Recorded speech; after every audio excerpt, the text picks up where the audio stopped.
was going to say, please don't let Skype break down as well. I've had no end of problems with Zoom lately.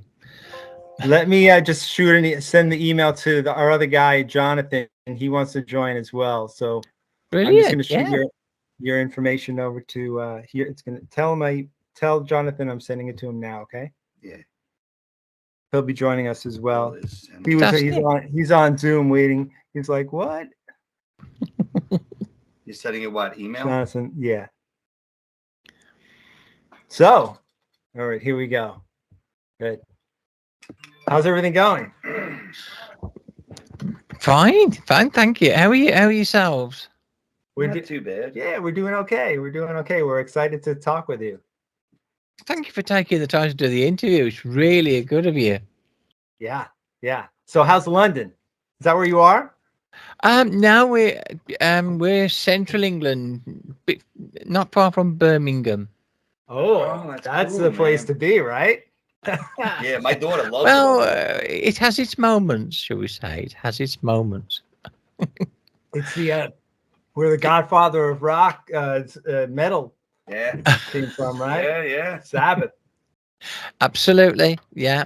We are the home of metal. We celebrate it down here. So, although some would argue metal wasn't born here, but Blue Cheer gave birth to the more Steppenwolf. So maybe we had a little help from American cousins. Shall we kick off? Yes. Yeah. So we've just been watching the World Cup, and my husband's team England beat me because I'm Welsh. So. Oh, Welsh, huh? Yeah. Do you prefer to be called Billy or William? Billy, and that's Danny. Nice to meet you both. Nice to meet you. Who else is in the band? Jonathan Leslie Haber. So I'm guitar and vocals, Danny's drums, and Jonathan is bass and vocals. When did you guys get together? What was it? 2018. Yeah. Dan and I met online. He was on this crazy dating service. I don't know what he was doing. Grindr. No. Yeah, we met on, I guess it was Craigslist or something. Yeah. And that was 2018. We met at a studio to, flesh things out a little bit. We knew right away something was going to happen, and then we had a succession of bass players. We auditioned singers because at the time I wasn't singing. The singers were hard. Oh, the singers were tough to, I guess with American Idol, everyone thinks they're a singer, and it's not really the case, right? So I decided to start singing, and took some lessons, practiced, and Danny knew Jonathan from a former band. Yeah. He said, this guy knows how to play bass and he sings and he writes, so let's try him out. And it was an immediate fit. So that was like early 2019, maybe mid 2019. And then our first album came out in 2021. Yeah. Took off from there. Yeah. How tough was it? Of all the times to decide to put a band together and record an album, it's a stupid question, I guess, but how hard was it for you actually? Were you able to get together as a band and rehearse the songs before you recorded We did. We my wife is very understanding. We have a studio down here in my basement, so we met. We practiced 2 or 3 times a week. Even during during everything that was going on, we still got together, and then we did a couple of, I guess, live stream shows, and there were some clubs that were open that were willing to let us play, or farms. Farms. We played in some. We played all over. We played some crazy places. In the middle of the night, dark. Yeah. But we kept it going, and we wrote, and first it was funny because we were trying to record our first album, and all the studios were shut down.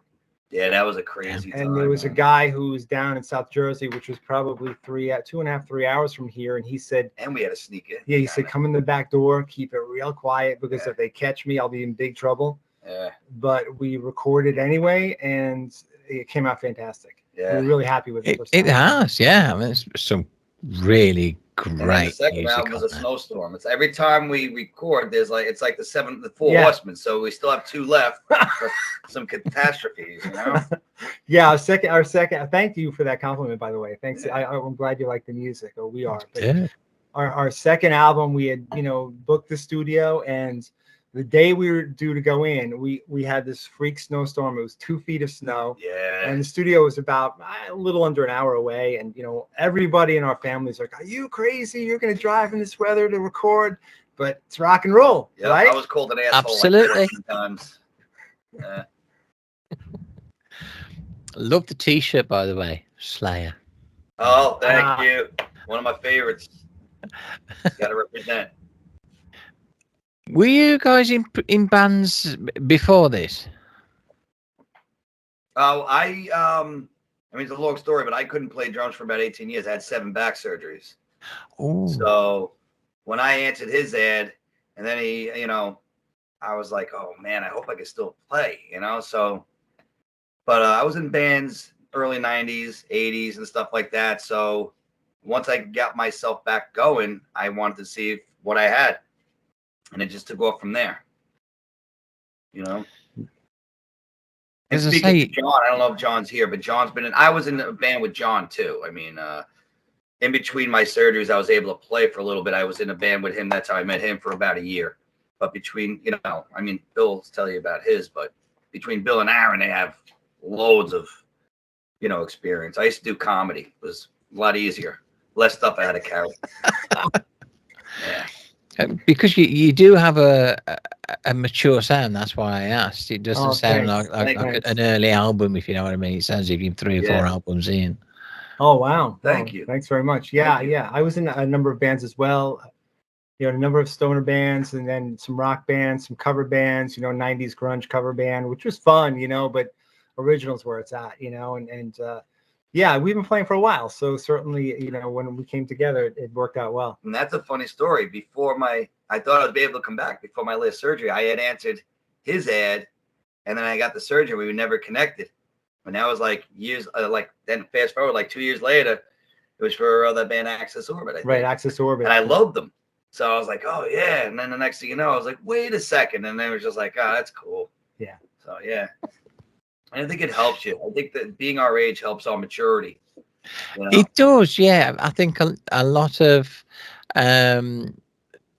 baggage from being young just fades away, and you just think, let's just go for it. Let's just enjoy life. And we're not showing up drinking. And I feel like, listen, I'm 53 years old. How much time do I have left? So we got to practice. We got to get this shit on the road, You're not that old. Yeah.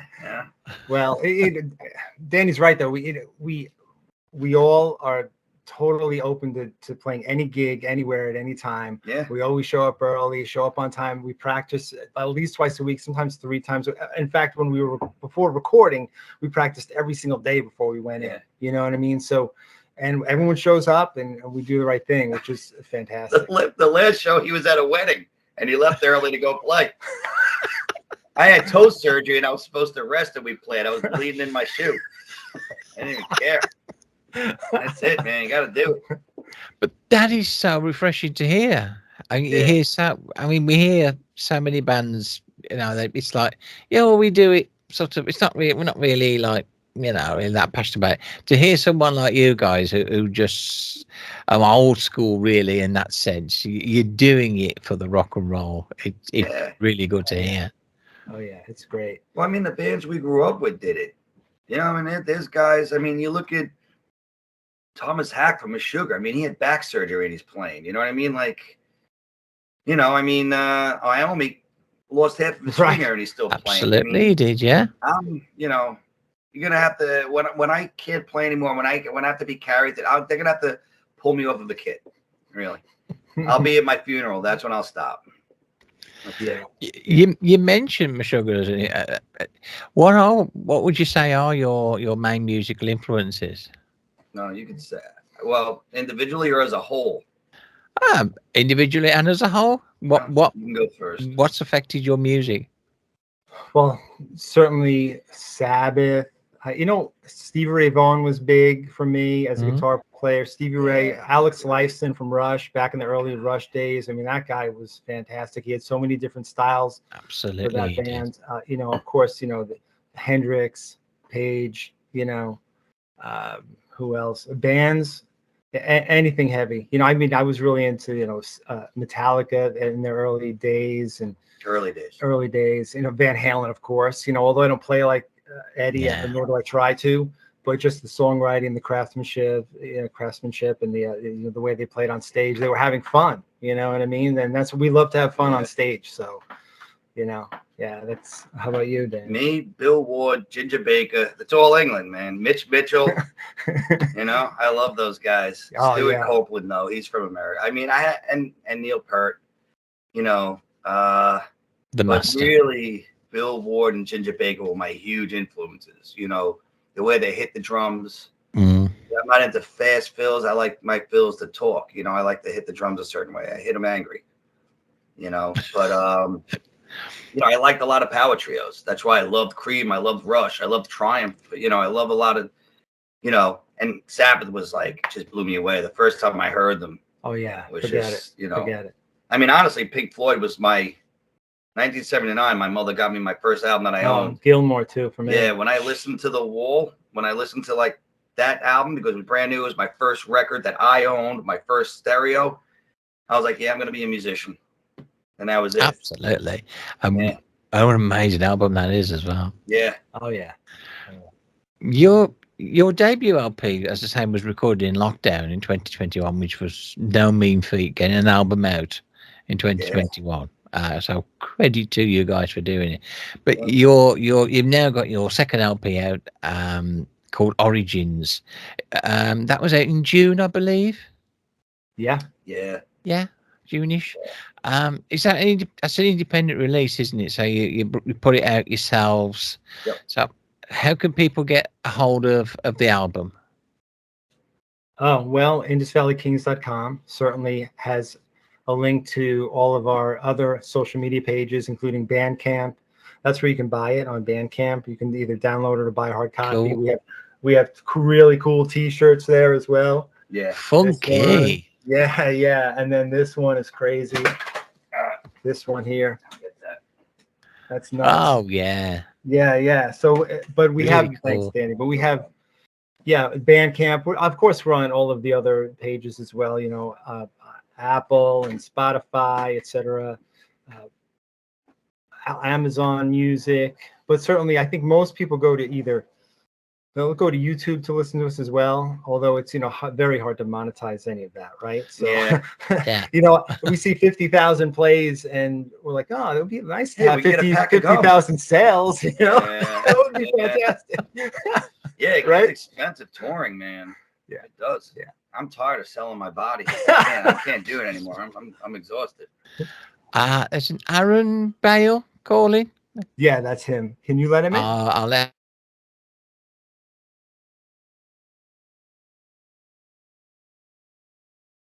Hello? He said having trouble signing in.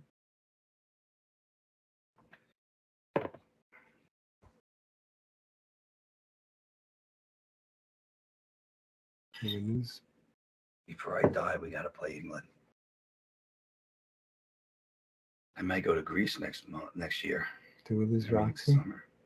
That's Roxy, but I guess she's signing him in and coming back. I don't know.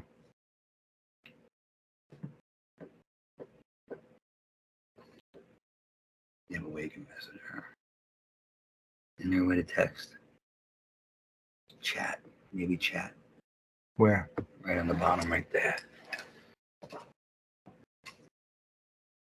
Maybe just not sure if I lost you or... There we go. And then just right in there. At that shady spot.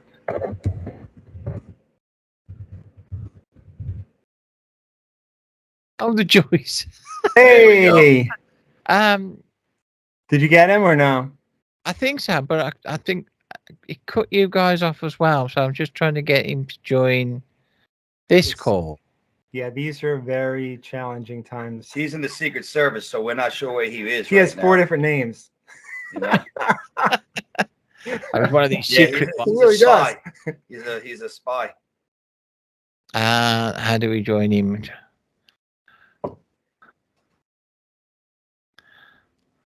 Do I have to do it? I think so. I think if you add him, otherwise it's a separate call. All right, let's see. Invite.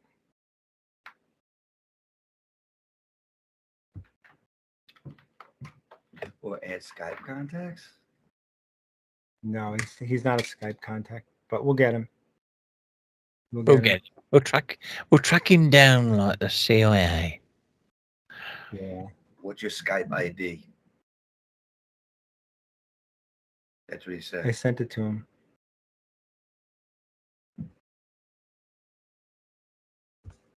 Uh-oh.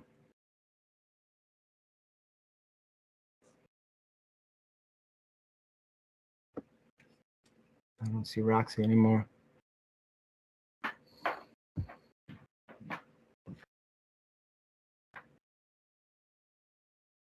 Oh, does that mean she's on pause with that pause sign? Hmm.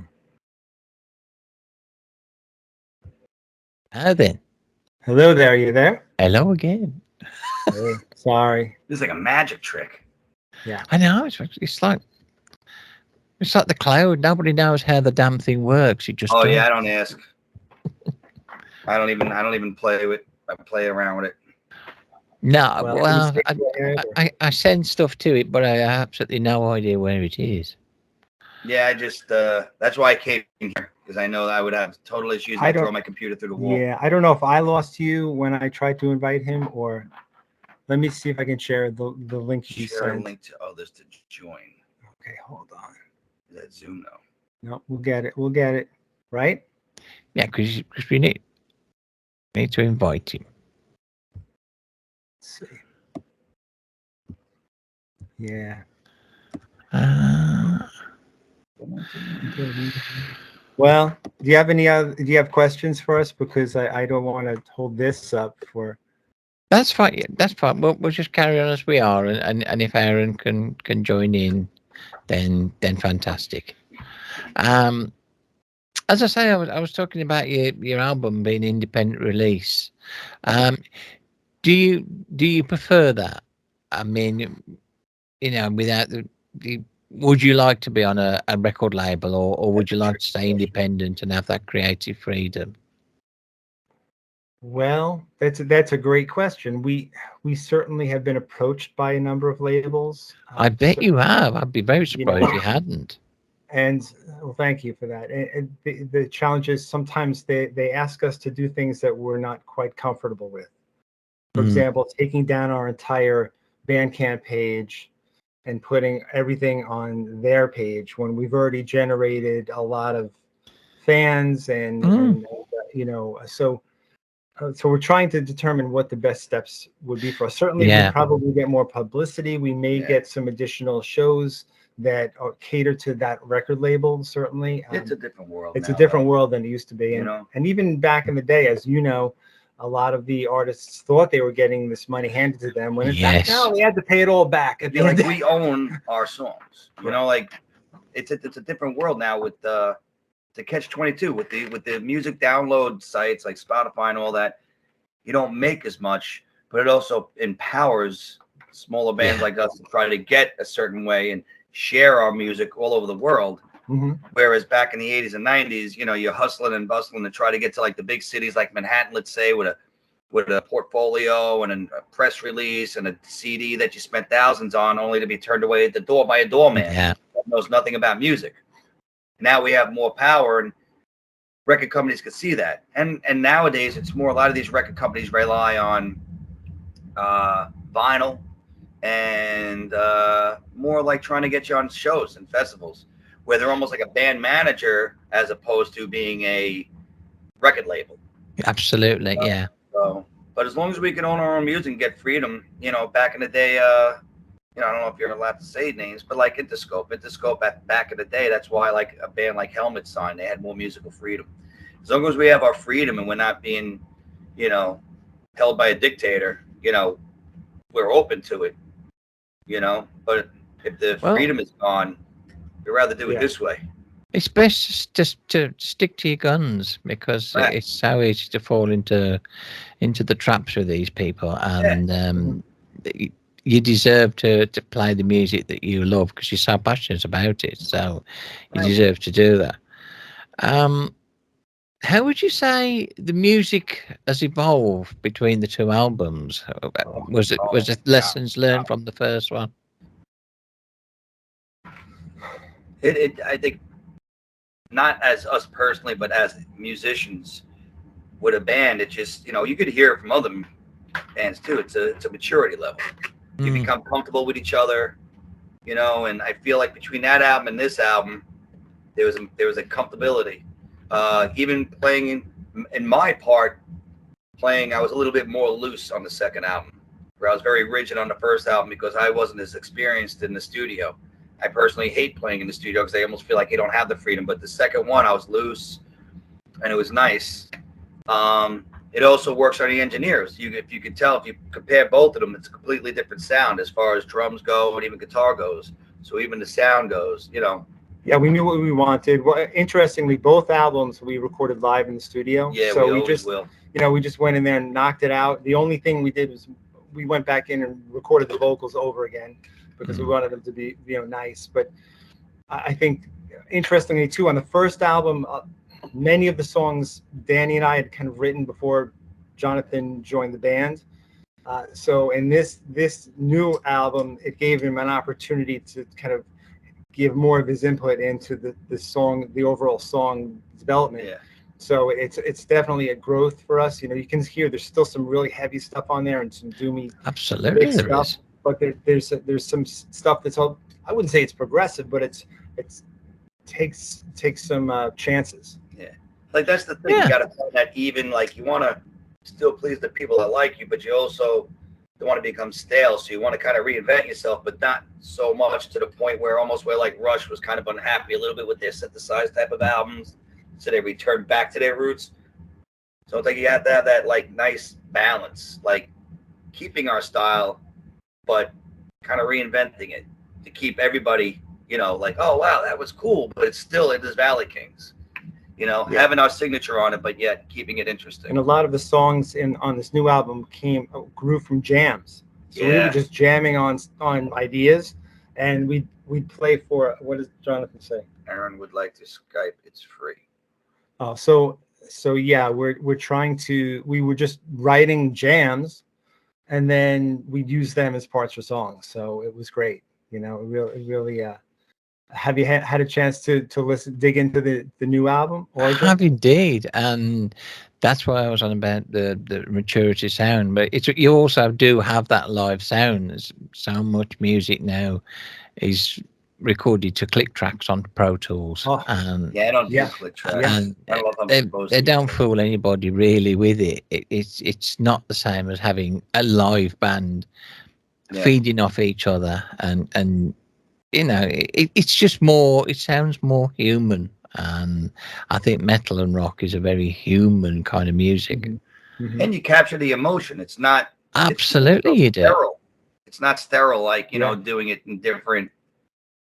Everybody doing it in different rooms and stuff. You don't get that energy like where you're feeding off each other. Yeah.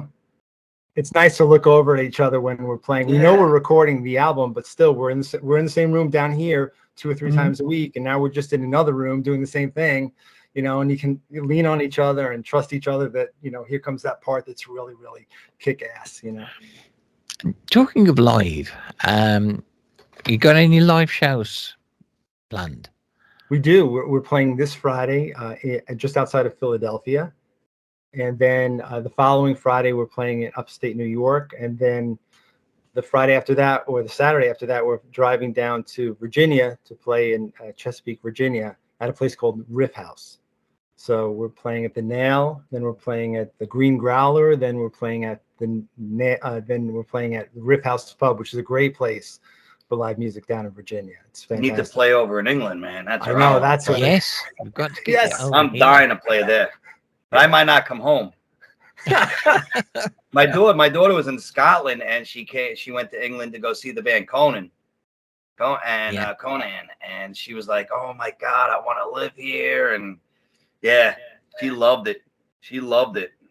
You're more. I'm an Anglophobe, like, you know, everything. I watched Peep Show, Graham Norton, Monty Python, Benny Hill. Like, you know, I belong in England. Well, if you do come over to England, I highly recommend you try and get a gig at KK Steel Mill, which is in where we live. Oh man! All right, Wolverhampton. I mean, it's owned by Priest legend himself, KK Downing, and he's a jet. That's another band that was huge for me, man. Oh yeah, Sad Wings of Destiny was one of my favorite all-time albums. All-time album. My mom got me that album too. My mom knew her stuff, man. It's a great venue. It's a really great venue. So if we can if you ever come over, come to Wolverhampton and we'll rock your socks off, fellas. We'll love you to bit. I like I said, I would probably never come back. I'm going to send Jonathan one more link here. Maybe this will work for him. So I'd love to get him on this call. Yeah. All right, here it goes. I'm sending. Yeah, try it. Tell him I'm sending him the link now. Okay. Thanks. Have you got any guilty pleasures? Oh, I don't know. Come on now. How bad of a guilty? Keep it clean. We are a family show. Well, I'll be honest with you. Like everywhere I play, like I'm a foodie, and everywhere I go, that's what I first do is find what they eat the most there and what they're known for. And I overeat to the point where I'm back in the hotel room. Like I don't do drugs. I mean, I might smoke a little, drink a little, but my problem is eating, and then I just lay there like a beached whale, like totally guilty. My guilty pleasure. How about you, Billy? Watching John, our bassist, watching John sleep. Yeah, I can't top that one. I can say though that I'm a sucker for band T-shirts. Yeah. So when I go to shows, in addition to I think they look cool, I like to support the bands that are playing there. Absolutely. So I come home from shows with more T-shirts, and my wife is like, well, "We don't have any more room for these T-shirts." Yeah. Start making curtains with them. Yeah, I like to nerd out with other drummers too. You're absolutely right. I mean, I always say to people, if you go to a live show, for goodness sake, buy the merch. That's the bread and butter of bands. Yeah. Oh yeah. Without a doubt. What sort of music are you listening to at the moment? Well, I'm a big fan of Ginger. I'm sure you know them, right? So I just saw them last week, or maybe a week and a half ago. It's probably the heaviest music on the planet at this point, right? They're so unbelievably heavy. And I saw them a few years ago when there were 20 people in the club, so to see their, projection to these, stars, it's really nice to see. That I love Mark Tremonti, all of the albums he's done, and Alter Bridge, of course. And anything, if you go to, the Doom Fest list of bands, any band on there we're listening to, right? Yeah, like bands that maybe people haven't heard of, like Weed, Coffin, Faith and Jane. Forget it, yeah. King Bastard. These are like bands that like we play with that are in Pig Farm. Those are like bands I listen to on a regular circuit. Smoke Delight, a lot of bands like that. Restless Spirit. But like bands that are big that I always listen to, I love stoner, but when I'm listening to stuff or working out, it's got to be like pure, like speed, like Whitechapel, and it's got to be like Whitechapel, Meshuggah, the Acacia Strain, But when I'm like driving, also I like a lot of doomy bands, Electric Wizard, stuff like that. I'm all over the place. I could listen to jazz too. I like to keep my brain, like my mind open. Anything but glam rock and then like club, like that kind of stuff. Anything that's taken away, like, where there's no drums. Yeah, I know. Oh man, we got John. Here he comes. Here's Hamper John. We can't see you. I think he's laying down. John might be laying down. Hey, as long as he can hear and talk. We see your thumb. John's got thumb. Is that the thumb? Is that the magic thumb? Hey, John, can we hear you? Too much thumb. Okay. I think we've lost him. I think the thumb overloaded the servers. Yeah. He's got a huge plethora of music, man. We drove over, him and I drove to Carolina, and he'll just like he'll put everything on, from Christian rock to bluegrass to heavy to like Willie Nelson. Like I listened to like everything with him. And we were listening to hip hop, everything, you know. And he goes into the most dangerous places. I don't know how he's still alive. Thrill seeker, then. Oh yeah. When I go with him, he's always like, all right, we're gonna go here, and it's like I grew up in a bad neighborhood, so I'm always the one that's apprehensive, but I go anyway, but I'm the one like that's carrying a knife and like looking behind my back, and he's just like, okay, we'll get 2 beers, you know. Your accent, LA, sort of New York, Bronx. Me? Yeah. Oh, everybody says that. I don't know. I'm from Long Island, but I got that. Long Island. Yeah, well, but I got similar, that Brooklyn it's accent. a similar accent. Yeah, I think a lot of my family's from Brooklyn, so I think that's how I got this. Yeah, accent. yeah. I hate it. Thank you so much for your time, fellas. Before you go though, is there anything you want to say to the lovely folks out there in ROX world? Everybody have a safe and happy holiday and a new year, and check us out, man. Yeah, check us out at IndusValleyKings.com. You know, all of our music is there. Our videos are there. What is, I see a ghost. It says GU too. It's getting freaky. John is also a magician, just to let you know. He's doing tricks right now as we speak. I'm here.